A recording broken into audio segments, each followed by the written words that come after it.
players to ever play in the NBA, being Bryant. one of the top 3 scoring leaders in the league with a combined 33,643 points across his 20-season career. Kobe was one of the most loved players in the league, so it truly shocked the world when he tragically passed away January 26, 2020. It was reported that a thick fog covered the air as Kobe was traveling with 8 others, including his young daughter. It was reported that the helicopter seemed to have lost control due to the fog that covered the air, causing the helicopter to come crashing down, claiming everyone on board. This is what we were told happened that day. But is this what really happened? What if I told you that something far more sinister might have happened on that day? Join me in this episode as we uncover what truly happened to Kobe Bryant.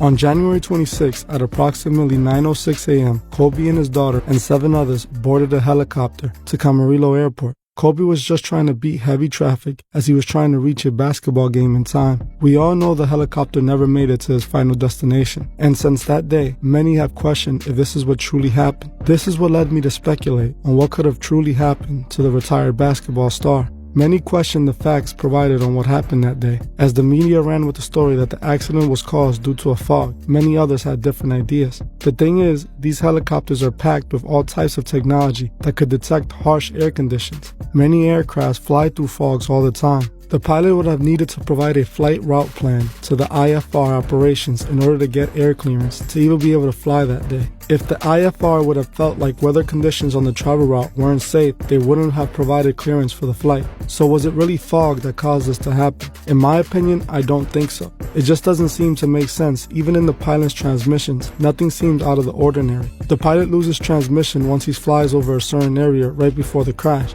To me, it seems like something might have been done to the helicopter prior to the flight leaving, eventually causing it to crash. But why would anybody want this to happen to Kobe? This led me to wonder, was there anybody with power that was having any sort of disagreement with Kobe and would benefit from him being out of the picture?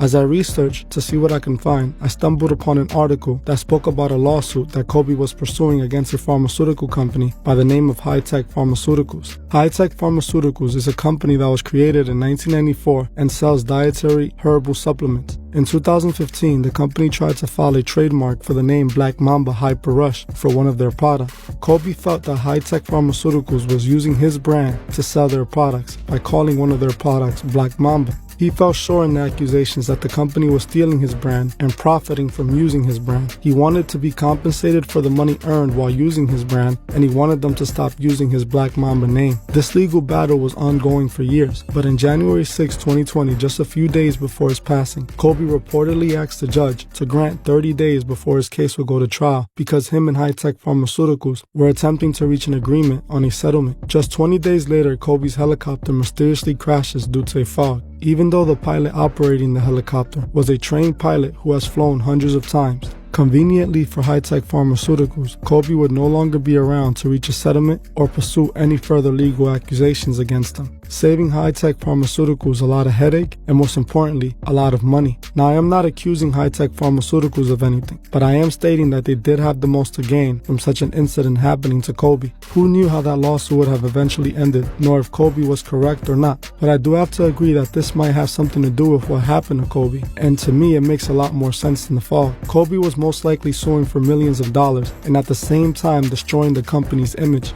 We all know the pharmaceutical companies are all about money and have endless power and influence. In my opinion, people with that much power can literally make anything happen with just a phone call.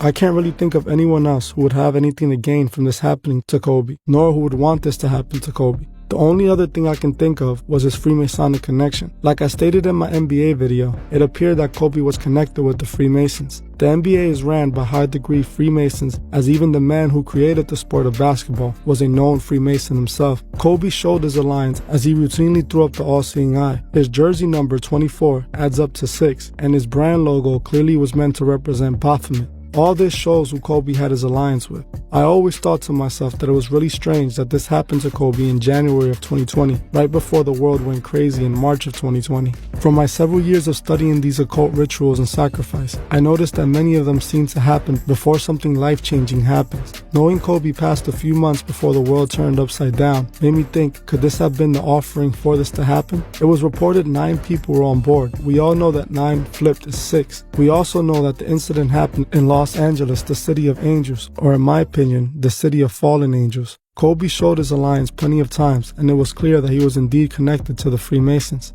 In my opinion, it could have something to do with his Freemason connection, but I also strongly feel it could have something to do with his legal battle with high-tech pharmaceuticals. To me, the fog just doesn't seem like the reason this happened. I honestly feel that people gained from his loss. What do you guys think? Do you think it was the fog? Let me know in the comment section. I honestly feel bad for all that were on board, but especially the young child that passed on that day. She truly had her whole life ahead of her. Well, that's it for this episode. Thank you guys for watching, and I'll see you guys in the next one.